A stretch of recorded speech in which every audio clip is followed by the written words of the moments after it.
Hi, it's Jane Frankland, and I'm thrilled to be joined by a special guest from Mastercard, the Executive Vice President of Cyber and Intelligence Solutions, Laura Quevedo.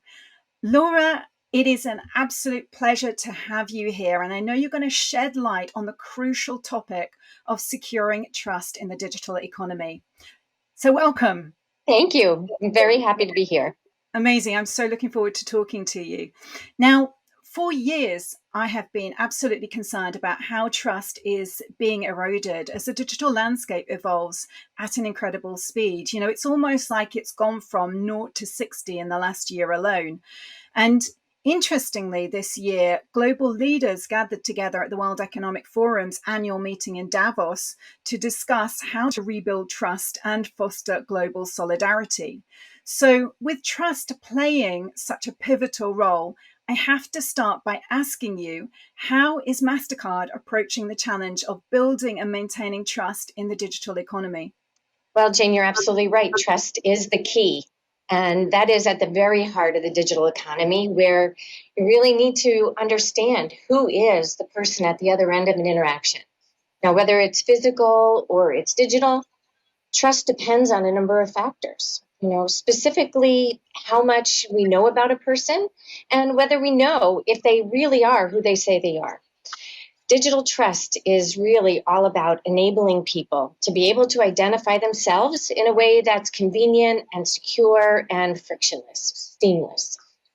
For us, the key to our business is really about providing a reliable and trustworthy infrastructure and services that allow people to express who they are and share their identity in a safe and secure way with businesses and governments and merchants and banks all over the world.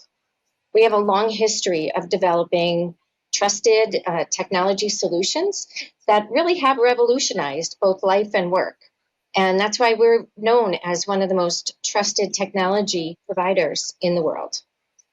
That's amazing. And what I'm really curious to understand from you is what you're seeing when it comes to online fraud and identity theft. Can you share some insights into the specific risks and challenges that individuals and businesses are currently facing, with this evolving landscape? Yeah, and we've been talking a little bit about that already, right? That one of the biggest challenges is identity. Whether you're shopping or you're paying a bill, how do you prove who you say you are?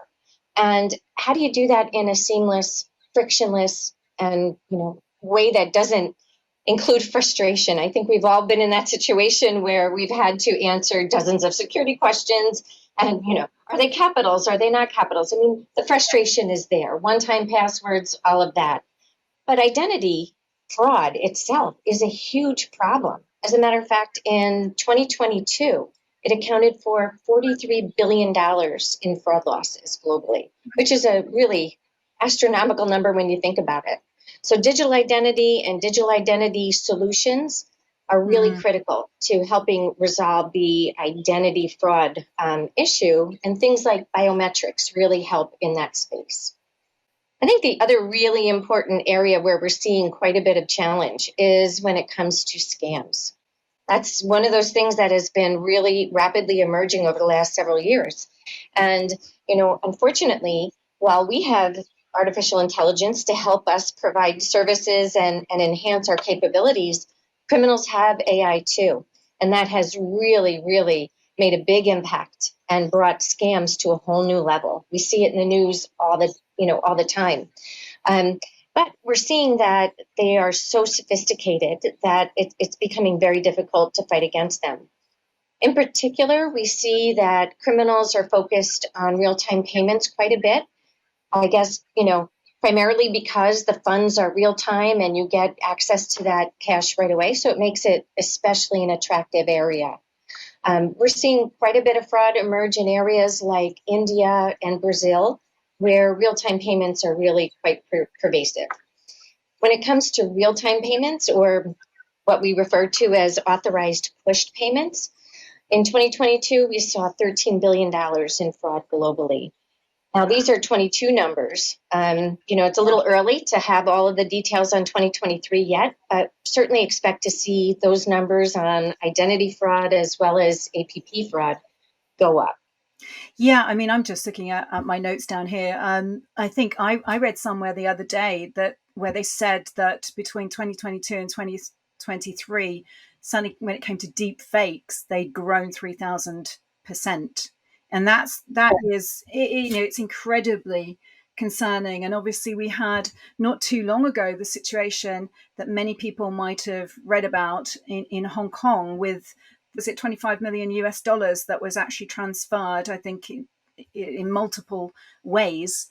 But that left the account, and fraud was committed incredibly successfully by using modern technology that is available to all of us. It is amazing what they can do. And, it kind of goes back to speak to that element of trust. How do you build that trust before any kind of interaction takes place, whether it's, a money transfer or a purchase? It's really important to establish that. So when it comes to Mastercard's solutions, and some of those are going to be cutting edge because you're at the forefront of all of this. Can you tell me and us about, what you're doing? Sure. I think first and foremost, we talk about artificial intelligence. It's been a real game changer for us at Mastercard, especially when it comes to things like fraud prevention. For example, we use state-of-the-art AI-generated insights to really help predict and even block scams before the money even leaves an account. So we have solutions that are leveraging AI for that. We've been a very early adopter of AI, and we've embedded artificial intelligence in all of our network fraud controls and tools. So it's something that we've been really interested in for quite some time. We've also done a lot of work in the area of biometrics, especially when we talk about identity. We've created a bunch of biometric-based solutions that not only make payments easier, faster, safer, but they protect a person, whether they're online or in person. You think about how many times a day you use your face or use your finger to open your computer, open your phone, make a payment. It's all over you. But it couldn't be more convenient. I mean, I love it, just being able to quickly show my face or my finger. But at the same time, it's important that biometric solutions protect your privacy. And MasterCard does that in a way that not only builds trust, but ensures that your data is not at risk. When you think about a biometric, the way I think about it, you really become your password. Yeah, absolutely great points there. I'm thinking about the facial recognition right now, as you're speaking about that and how that is changing already because of technology. I want to ask you about what you're doing when it comes to collaboration, because trust is the foundation of the digital world and it goes hand in hand with collaboration. So can you share a few examples of successful partnerships that Mastercard has forged to strengthen trust in the digital economy and how they create a more secure and trustworthy ecosystem? Sure. I mean, I think I'll focus on one area in particular because it's really the foundation and the most fundamental way that MasterCard creates a partnership with its issuing banks, and that's around the area of payment resiliency. Imagine, that your bank has an outage and you're not able to pay for that dinner that you just ate, or you can't tap out of the subway and you're stranded there because your bank is not online and it's not working. I mean, that is a horrible consumer experience. And it's certainly one of the easiest ways to just destroy the trust that a consumer has with their banking relationship. So when you think about today's environment, really the risk of a disruption is greater than it's ever been.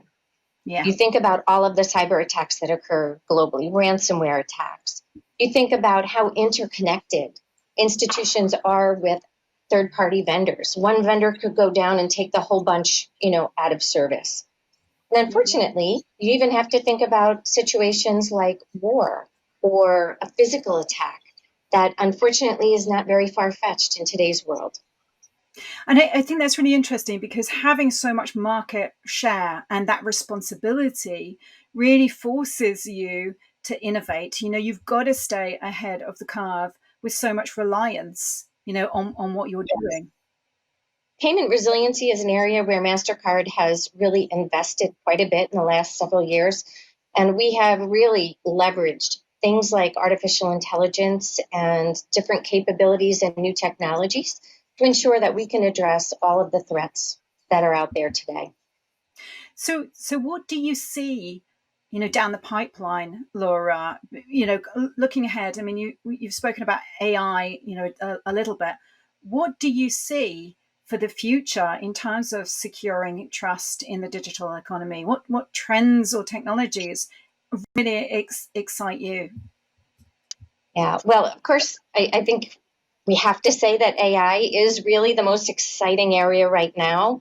It's everywhere. It's in the news. It's part of everyday life. And at Mastercard, we're really focusing on accelerating the adoption of AI in a very smart, safe, ethical, unbiased way, so that we can really help facilitate interactions between businesses and governments and people and things like that.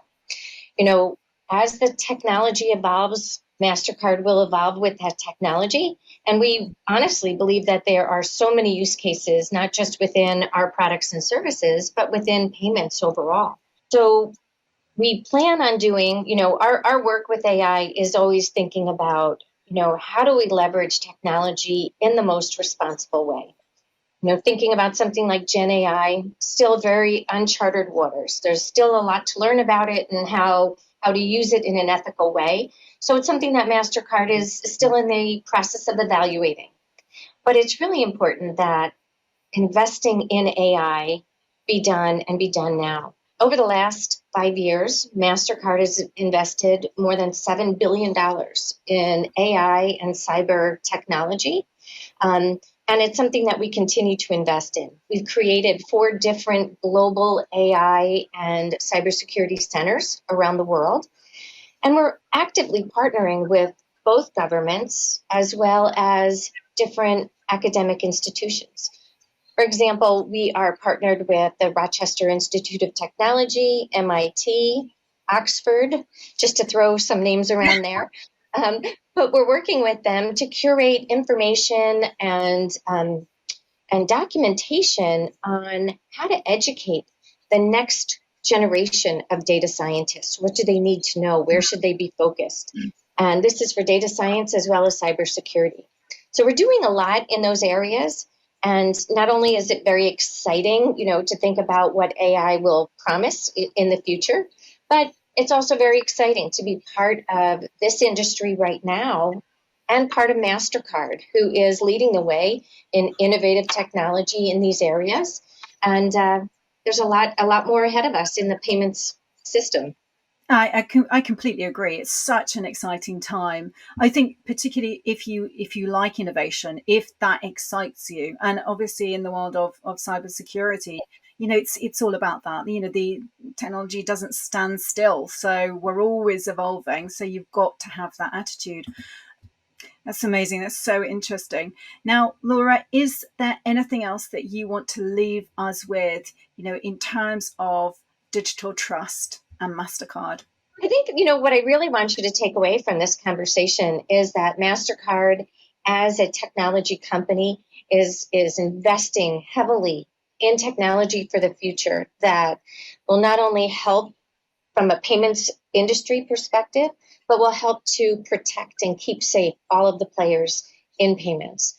And it is that part of the ecosystem that will help to embed trust in everyday interactions. You can rely on MasterCard to be a part of that. I love that. I hear the energy and I see the energy in you when you're speaking about this, and it's absolutely wonderful. Thank you so much for spending time with us today. You've shared some really great insights and given us lots to think about. Now, if you want to learn more about Laura or any of the services that we've talked about today, please look for a link around this video or in the comments below it.